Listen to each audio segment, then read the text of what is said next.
Today we're going to be reviewing the guided hacking offset dumper source code. I'm going to show you how it works. What it does is it parses a config file filled with signatures. The signatures look like this, and it parses those signatures and then it scans an external process.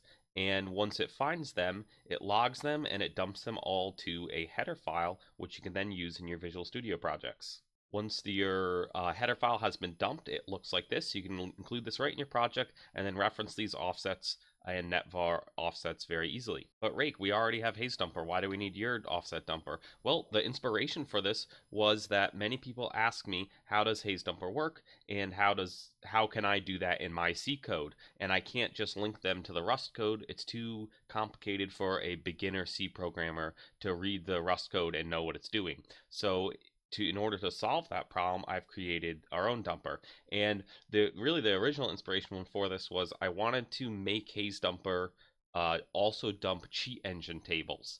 And I was messing around with Rust for a couple of days, and I said, you know what, let's just do it in C. I'd also like to thank FRK1 and RN, these guys, the main contributors to HazeDumper, on behalf of the entire game hacking community for making such a cool tool. You can download our offset dumper from our GitHub and check out other of our GitHub projects as well. You can get it from the download section on the Guided Hacking forum. Now, what it does differently from HazeDumper is it dumps cheat engine tables that look like this. Right now, it's just a basic output.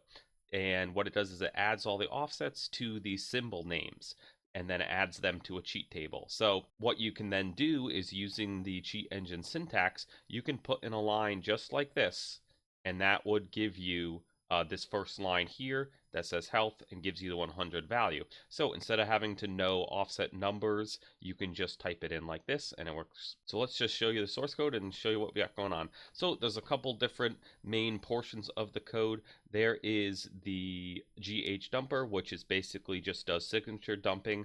Then we have the source engine version, which inherits from HazeDumper, but it also has the ability to dump netvars. Which is probably the most interesting part of the code. There's the JSON XX or the JSON library that I use for parsing the JSON file. We use the same config file format that HazeDumper uses. There's no reason to have multiple standards. Here's what it looks like. The last part of the code is my framework modules. These are all just different modules I use to interact with processes, if you want to check that out too. Let's go over to main and let's just take a look. So the first thing we do is we make sure that we have debug privileges to attach to the external process, and make sure you run this as administrator too. We create a dumper pointer because for some reason I chose to use polymorphism for the source dumper versus dumper. And so the first real thing we do is we parse the config file using JSON++, just reads in the file into the buffer, creates the JSON objects, and then returns it.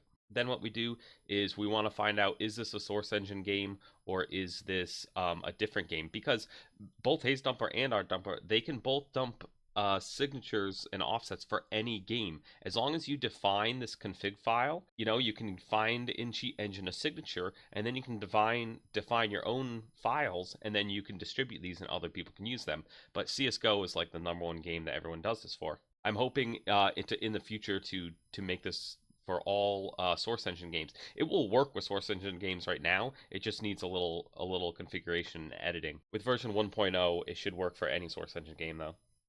So back to main, if it's source engine game, we create a source engine dumper or a regular dumper, and then we call dump. So if we go to dump, first thing it does is it processes. I basically do this in parts, right? So we read the JSON config file, then we parse those things into a format that I like to use, and then we scan for them, and then we generate the header output. So it's kind of done in steps. So if we go to process signatures, it uses JSON++ to get this signature array, which is it just goes, finds this node, and then it parses all those signatures there. Then we're going to loop through all those signatures, and we are going to get the information we need. Sig data is my local class I use that just contains the information that we parse from. Basically everything in the config file is then stored here locally in an easy to access way. So we get the name, the extra, the relative, and the module. Now the offsets can actually be stored as an array in offsets, so you need to treat it as an array like such. And then we get the combo pattern. The combo pattern is this type of syntax or pattern where one question mark equals a wildcard. So, and then we add that all to a vector, and then I loop through the vector of signatures and I scan. So scan is just like a pattern scan wrapper, so let's go to that definition. Basically, we use my module and process handler from my framework to get the correct module, and then we call my module scan pattern scan function, which we can take a look at that real quick. It's basically, this is just a wrapper for my combo patterns. It just parses that combination pattern into a separate pattern mask, and then it calls the real function. And then this function is just a module wrapper for the real pattern scan function. A lot of wrappers going on here. And then this is just basic pattern scan function. You can find this on the forum. In the premium section, I have all my framework is there. In addition, I just wrote a big guide on pattern scanning, which includes most of this code, I believe. And yeah, it just loops through all the regions and makes sure that these memory regions have the correct permissions and types, and then reads the memory. Something you all should have seen before, so we won't go too far into that. And then so it scans all of the signatures, and then it generates the header output. Now, be aware, right now we are just in dumper. We are not in source dumper, so it doesn't do anything with the netvars. So if we go over to generate header, this just it outputs our header for our header file. This is creating the header file itself, and then we just loop through all the signatures that we got previously, and then we just output their output, and then we basically close the file and return, and the job's done. So let's look at the source engine part of the dumper. So first thing is we have a little mini SDK here for working with the netvars, receive property, receive table, and client class. Basically all the netvars are in this giant linked list of client classes, and so you need to loop through all of those and parse them. You'll see that in a second. I will show you what that actually looks like. So at the top here we have the client class linked list. Each of those has a receive table. Each one of those has receive properties. Each receive properties can have additional tables, which then can have additional props. So you have to recursively go through all of those to find the correct netvar name in the correct netvar table that you're looking for. This is a thread I made which explains all of that. I also have a thread which teaches you how to find that linked list itself as well. All right, back to the code. So we have our little STK, and then we have the dumper itself, which just inherits from dumper. We have, just like we had a vector of signatures, we have a vector of netvars. What I do actually differently than what HazeDumper does. HazeDumper does the scanning of the netvars externally. I actually do it internally by loading client DLL into our local process, which just makes it a bit faster, I guess.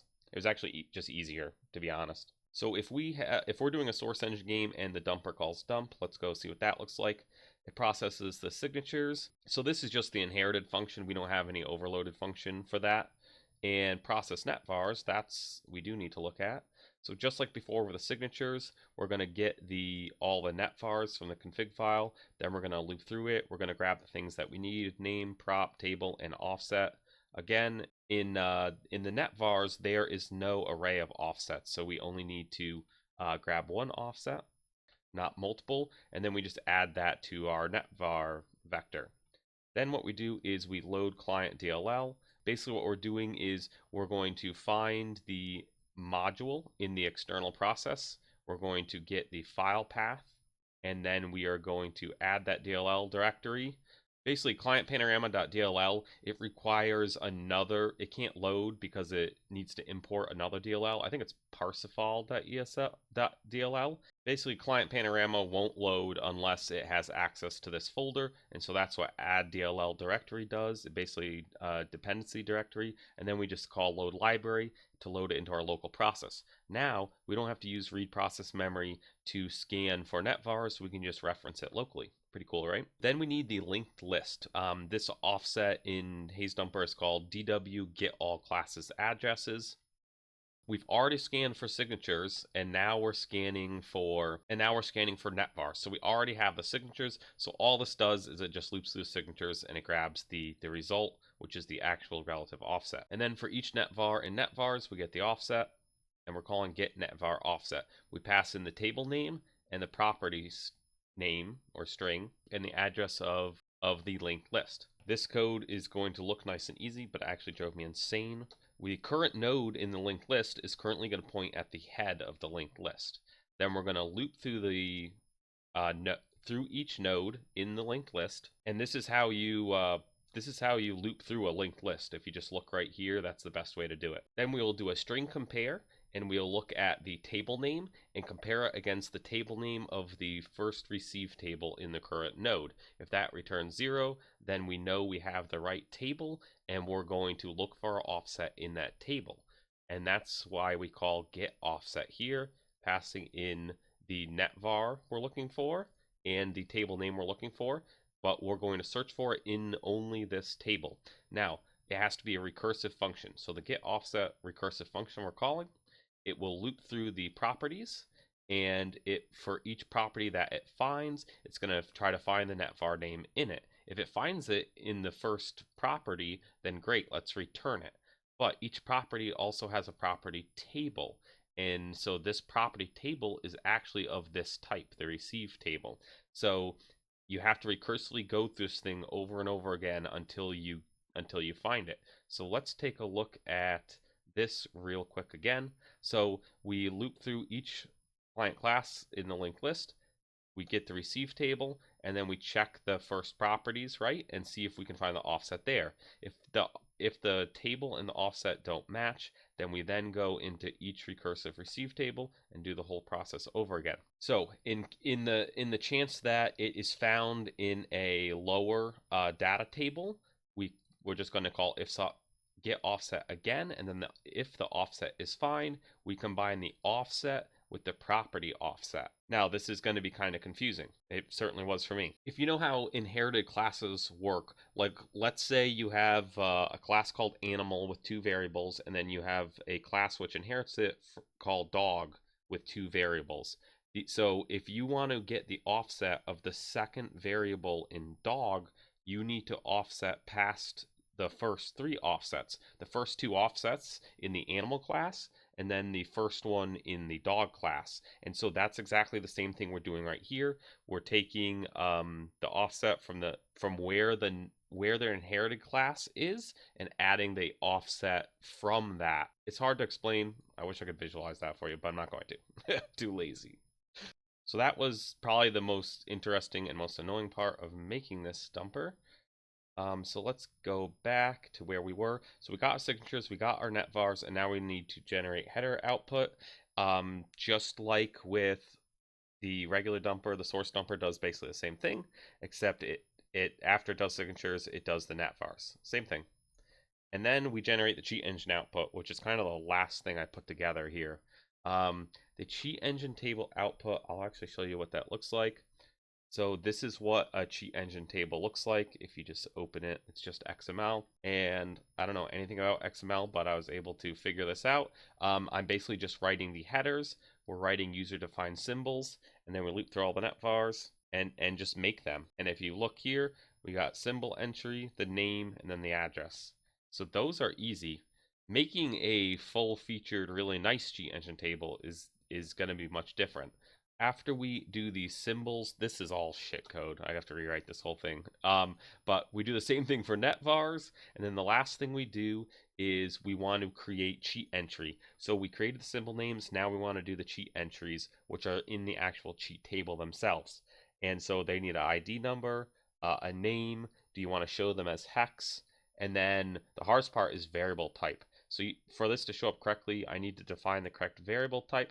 Right now, I'm just doing 4 bytes for all of them because this is kind of just like a version 1, you know. But later, I'm hoping to figure out how we can automatically know what data type it uses. For instance, you can do a substring search. If I see that I know it's an integer. If it's an F, I know it's a float type of thing. So that's the first step of figuring that out. I think that's basically it.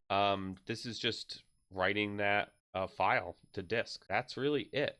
I'm hoping to continue developing on this, and I hope that other people are interested in getting involved as well. So if you think this is cool, download it, check it out, and I hope you enjoyed this little source code review.